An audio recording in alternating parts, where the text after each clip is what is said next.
Welcome to Housing for Good, a podcast dedicated to housing topics and issues affecting our communities in McPherson County and beyond. With years of experience and expertise, hosts Chris Goodson and Karolyn Moore discuss housing challenges and opportunities with other experts from a variety of housing fields.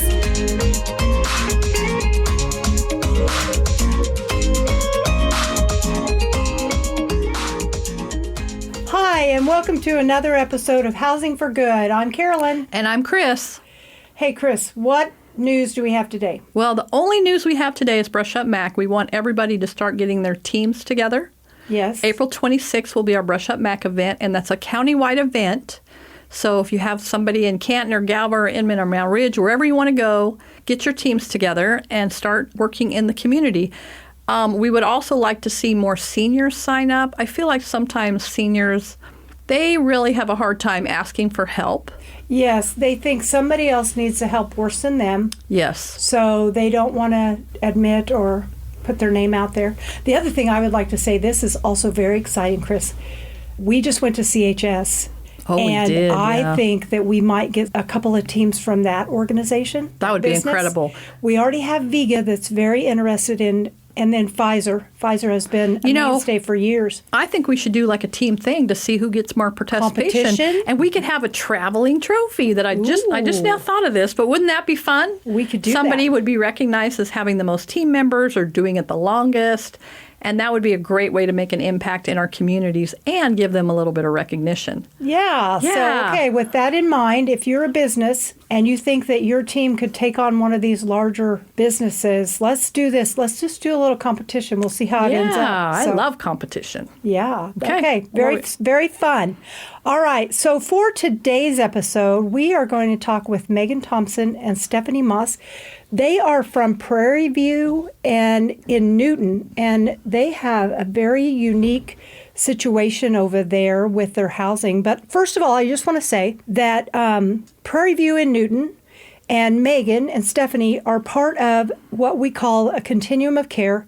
This is a group of organizations across the state of Kansas that work to house people who are homeless and are struggling. And maybe they have chronic issues, maybe there's lots of homelessness, maybe there's trauma, mental illness, whatever that looks like, we work to house these people. And so we are part of what's called the South Central Continuum of Care. So welcome, girls. Thank you for coming over. Welcome. Thank you. So we want to get started. First of all, what services do you guys provide? Some of the ones that we provide would be therapy, medication management, case management for kids and adults. We also have substance use disorder services and treatment. We have outpatient offices in Newton and McPherson and in Hillsborough. We also, on our Newton campus, have an inpatient unit for kids who need that level of care and for adults who need more urgent care for their behavioral health. And another exciting program I think we have for adults would be housing and then employment services. So in Harvey, Marion, and McPherson counties, if there's a person who's looking for work or needs some help with all the steps that it takes to get employment and keep it, that's one of the services we have too. Oh, that's really exciting. I mean, mental health is such a big part of the families that we work with. I mean, most of them have experienced some sort of trauma. People don't understand that just being homeless itself can cause a lot of trauma to somebody. Mm-hmm. And so they start sometimes getting into the addiction and all kinds of things can happen, and the kids follow suit because they've been going through some things. So to have services like what you offer is pretty incredible. Mm-hmm. So you answered a couple questions all in one thing. So I was trying to figure out where I want to go next, but I am curious. Do you guys have a waiting list or lots of people trying to get into Prairie View? Because it sounds like you have a lot of answers for what people are struggling for. So that's an interesting question, and I would say we can talk more about our specific housing programs, but if you're just interested in Prairie View in general, or you're not sure where to go, we have same-day walk-in appointments, which is not even an appointment. You just show up at the Harvey, Marion, or McPherson offices, and those are for anybody seeking treatment Monday through Friday, 8:30 to 1:30 in Newton is what that would be. And then also McPherson, but they tell me only till 11 on Fridays. So every day you should be able to walk in. And then, this is interesting because I was at one of the Community Coalition meetings where Patrick was talking and Michael Golden. They said that somehow they have a response team. They do. We have a mobile crisis response services that is available for anybody in those 3 counties. And that's kind of new, right? That is a relatively new program, and it really helps support where law enforcement would often be pretty much the only resource, and there are situations where the person could benefit from that mental health support at the same time to divert maybe from. And sometimes that can escalate, so having you there quickly is very helpful. Exactly. I mean, a lot of times in the past, the police would get involved, they'd take them to the emergency room, then they'd have to wait for someone to come, and they ended up in Larned State Mental Hospital where maybe they just needed somebody to come and de-escalate the situation. So that's really great that you guys are offering that. Right. How long has that been around? Maybe in the last year it's come about. That's incredible. Mm-hmm. Yeah, that's kind of what my memory's telling me too, just from meetings I've been at. So, And then they do have dedicated staff in the schools, and we in McPherson County have, they say McPherson, Smoky Valley, Inman, and Canton, Galva. So there's a therapist and case managers located right there at the school. So instead of having to pull the kids out of class to go to an appointment, which pulls the parent out of work to take this child to the appointment, the therapists are right there in the school. I love that. It's like brilliant. Yeah, that's really great. I mean, the more we can help people with their mental health, we're really going to get this thing handled with the housing instability. Well, and bringing the services to them. Right. Instead of making people go to where the services are Jumping being through offered. hoops and running around like chickens. They can't figure out half the time why people can't hold down a job. Well, if I have a child who's experiencing mental health, or I have my own mental health issues, and I'm trying to run around trying to figure out all this stuff, how am I supposed to hold down a job? Yeah, just having those appointments, while it's a benefit to you, it's a strike against you when it comes to your employment record. And so that just complicates everything. So are you seeing requests for assistance increase, or have they always been there at the same level and people just didn't maybe know about the resources that were out there? What do you think that looks like? Oh, that's a good question. I think when people hear homeless, they think of a big city where a person's sleeping outside. And in small towns, we even do see that, but there's a lot that is more hidden, where people are doubled up or sleeping in a house that should be condemned, or doesn't have utilities, or camping out on somebody's property or at the lake, so to speak. We have lots of those kind of families. Couch surfing. Yeah, I would agree, because the near homelessness just feels epidemic sometimes in proportion. What you're describing. So who in your county does the pit and time count to figure out how many people are homeless? Is that something that you take on? Is that pit count? So Prairie View has participated in the point in time count, and we've also worked with, we have a local community chaplain response team and a couple different shelters or transitional housing programs in Newton. So is it difficult then? Like, we find it very difficult here to try to do our pit count because people are hidden. Yes. There's doubling and they're tripling up, or they're everywhere, and so really we don't feel like, I think our numbers are pretty small, but I bet but not accurate. But they're Same not with accurate. us. They are Yes. not accurate. Yes. Yeah, the pit count that just came out says Harvey County has 21 homeless people that were counted, and McPherson has 11. Well, I can tell you we have more than that, but again, it's finding them on that one particular day that you're supposed to count them. So, yeah, it's challenging, and that's 2 counties in the entire state. What about, like we were talking about this earlier, what about people that don't have anybody doing a pit count in their county? What does that look like? And there are a number of those counties that they just don't have anybody at all to even count. So, Well, in our shelter right now, we have almost that many people, and that's not including the other things that are going around in the county. So Yeah. I know that our numbers are going to continue to rise because Right. as we can put them in our shelter, then we can start identifying what is going on. So it's going to be better for our count because people are like, we don't have any rural homelessness. Right. Yes, we do, Yes, we but do. you're not. It's tricky. Right. It's so tricky to Right, try to right. find that. So tell us, girls, what type of housing does Prairie View have? So I usually say we have 3 main programs. There is a 4th that is coming online, but I can tell you about the 3 that we have currently up and running. Okay. We have something called shared living, which is 2 houses. We have a total of 12 tenants for adults with a severe and persistent mental illness. And that's meant to be for people who need that extra level of support in order to maintain living in the community so that they wouldn't be having to be hospitalized long term in a state hospital or end up living on the street or not being able to Do you manage. have folks that are in that shared living that also have a job?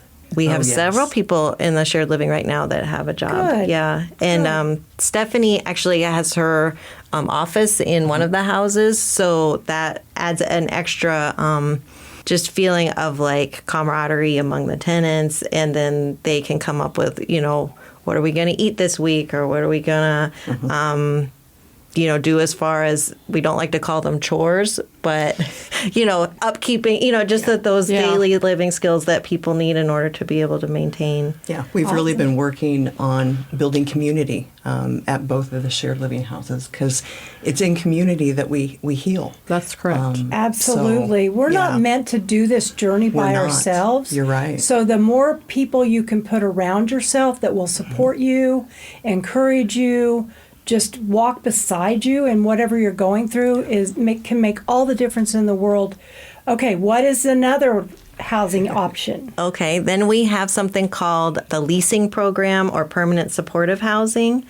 And that's a program where a person has to be, for us, it's a single individual who is literally homeless or fleeing domestic violence and also has a mental illness.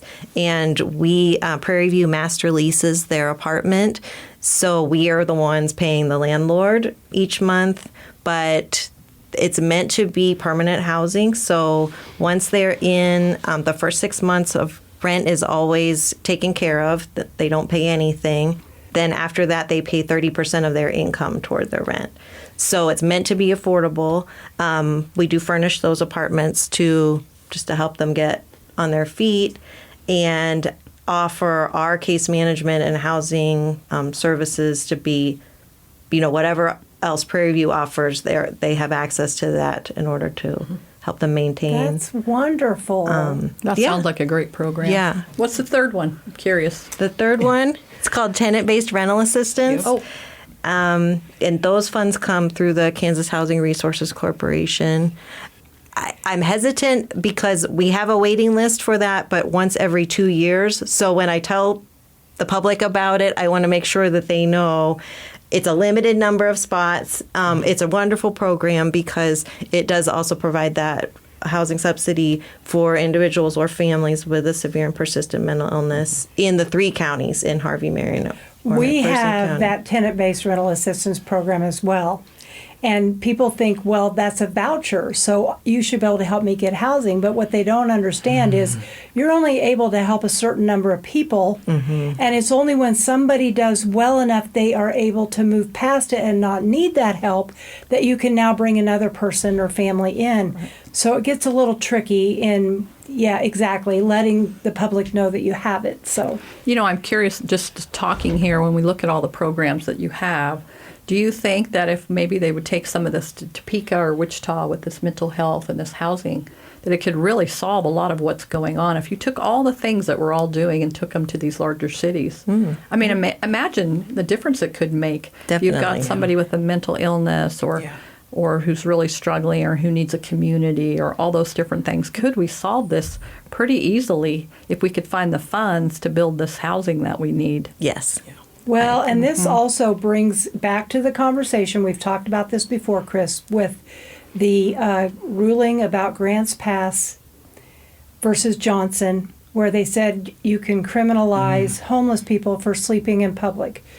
Okay, we all know, those of us that work in this field, we know it is cheaper to house somebody and give them services than it is to arrest them and throw them into the legal system. Plus, you're not changing that person's outcome. Right.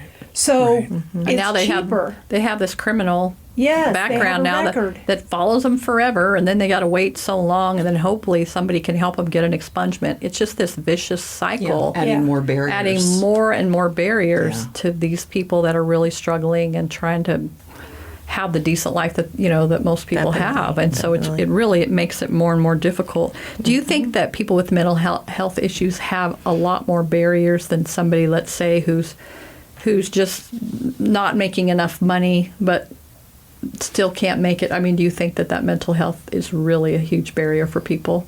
Yes, I believe people who struggle with mental health issues do have barriers. I think we all struggle with those barriers. When I stop to think about like what the first steps towards getting a home or getting an apartment would be, it's going to start with paperwork, right? And it's going to start with, you got to make sure you've got your proof of income, your Social Security card, your driver's license. We're expecting people will have these executive skills before we can help them. So for me, and I get to do a lot more outreach, I think, than Megan does. Getting to be out in the community, getting to be interacting with these people, and getting to be working with them from the get-go to help manage the paperwork side.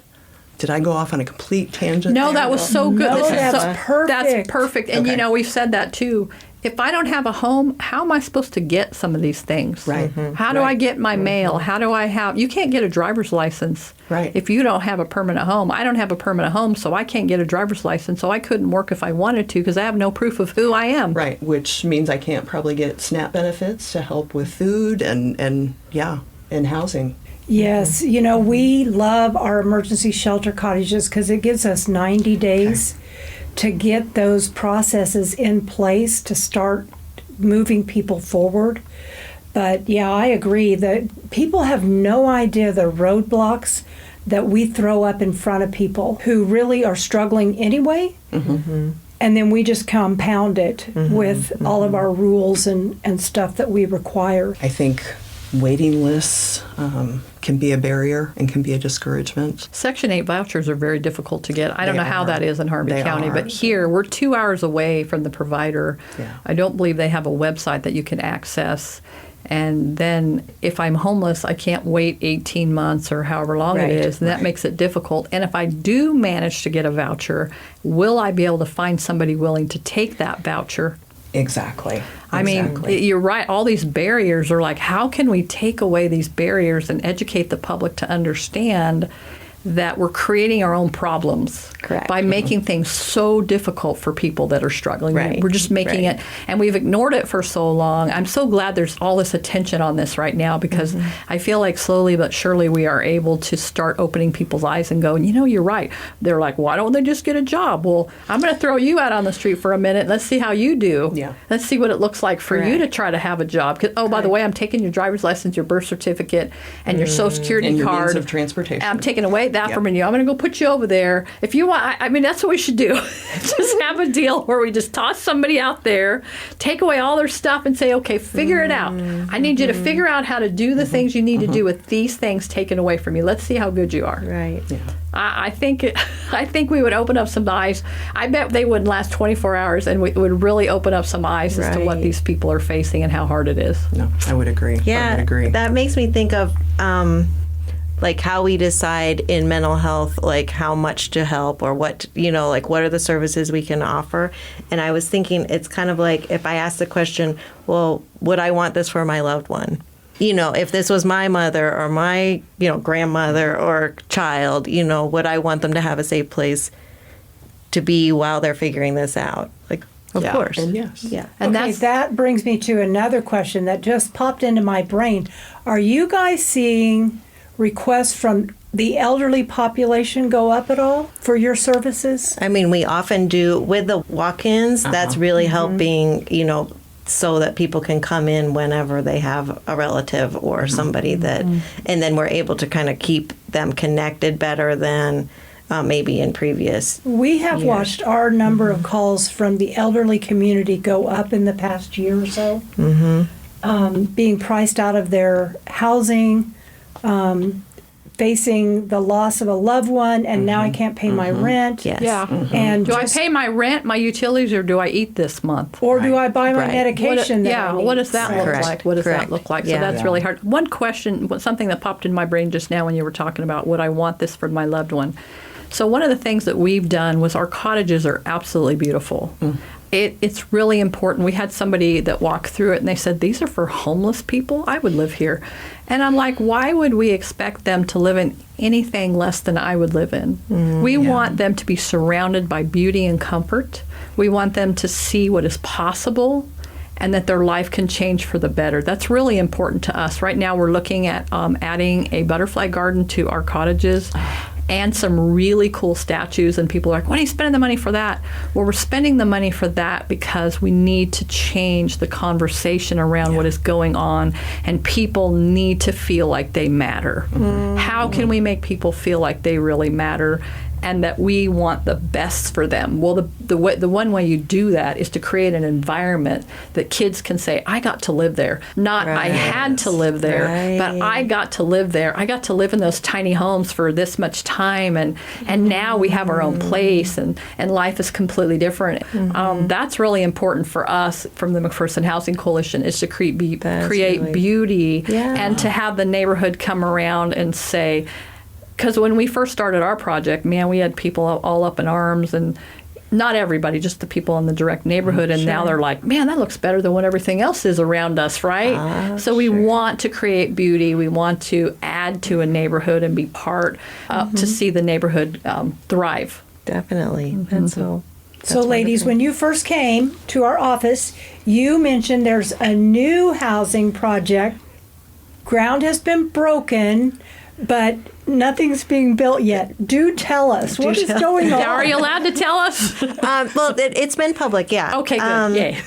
So just to back up a little bit, Prairie View in the last year or so has opened what they call the behavioral urgent care, which is on our Newton campus, and that's for adults who have an urgent need for mental health stabilization, but they don't necessarily need to go out of their community all the way to a state hospital, for example. And so it's a place to have some time to stabilize for, a couple days potentially. And what they're finding, though, is that when you have that available, sometimes people don't have anywhere else to go after that. So they're building tiny homes on our Newton campus meant to be that next step for those people that don't have anywhere else to go, where then they can have assertive community treatment, case managers meeting with them, their med provider right there, all right in one place. Oh, that is going to be so awesome. That's them. incredible. So, it's very exciting. Yeah. We really need something like that in every single community. Yeah. Especially for that mental health side. Yeah, definitely. So if someone was wanting to get services, how do they reach you? So we do have our walk-in that is available. They could also call our Newton office, 316-284-6400. Our crisis number, which is 24/7, which is 1-800-362-0180. Those would probably be the best ways to reach out. Awesome. So I have one other question, and I like to ask this to almost all of our guests, and it's not on our little paper because it's kind of something I like to ask. But if you could imagine anything that you would want to do for Prairie View that would help people that you serve, what would that be? Regardless of money. If you had, there's like you had $1 bazillion and you had a board that would allow you to do whatever you wanted to do, what would that be? What do you see that's missing or that you want to add to? I know I'm taking you off guard, but it's my favorite question, and everybody has some really interesting answers to what they... Well, and I think these two ladies work in a couple different areas. So this is 2. Let's Yes. dream. Yeah, So, dream. Stephanie, I can see that you are bursting Yeah, at you're the trying to seams. hold it back. I can tell. No, I can see Prairie View in the future really quadrupling the size of their housing department to have real impact. I really could. Taking it all the way from the behavior or urgent care unit to, the emergency shelter and the tiny homes, and then building up from there into the leasing program and into shared living. I could see them quadruple and fill the rooms. Awesome. All right, Megan, what do you think? This is a hard question because it's hard to dream when you're operating with all of the constraints Exactly. of funding. But that's what I really appreciate about getting to witness what the McPherson Housing Coalition is doing, because in the time that I've been at Prairie View, you were, I think, founded and have, blossomed into all of the wonderful things that you're doing. So, I think, eventually having it where that we don't have people who are homeless, but in the meantime, That'd be wonderful.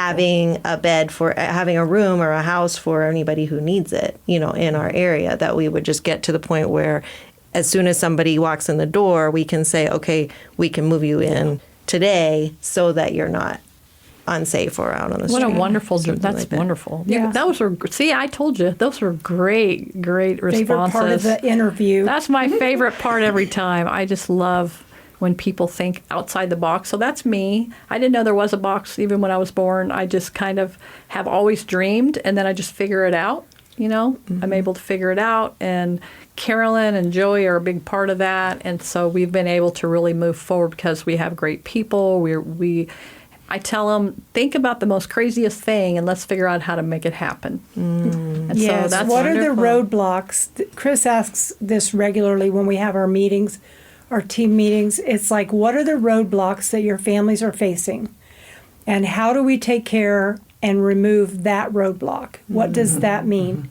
And so our partners with Kansas Housing Resource Corporation and Kansas Homelessness, the continuum of care that we work with across the state, I think a lot of people are starting to ask that very same question. And so that makes it easier to do our job when other people are going to think outside the box as well. Thank you for joining us today. Yes. Please watch our other episodes of Housing for Good on Facebook or our McPhersonHousingCoalition.org website. Yes, leave a review. If you have people you'd like for us to interview, please let us know. Thank you for listening to Housing for Good. See you next time.